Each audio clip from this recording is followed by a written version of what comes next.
Сәлем достар, сіздер Шынар Тілеуімбердинаның арнасындасыздар. Өзімнің қолымнан шыққан дүниелермен таныстыра кетейін. Арнам ұнап жатса, подписканы басып, қоңыраушаны басуға ұмытпаңыздар. Қазіргі тілмен айтқанда, 3D құрақтары.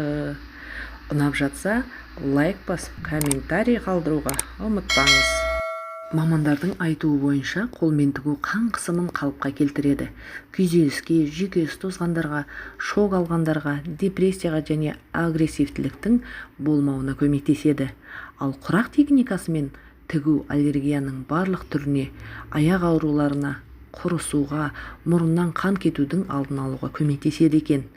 Жалпы алғанда, қолөнер гормональды фонды теңестіреді. Мұндай шығармашылықтың кез келген түрімен жүйке жүйесінің жұмысы жақсарады.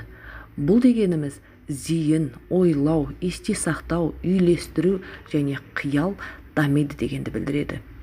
Үйде апаларымыз сандықта осындай маталарды көп жинай беруші еді ғой. Сол маталардың бәрін алып шығып, осындай әдемі құрақтарды үйде қол боста асықпай құрап шықсаңыздар, керемет емес пе?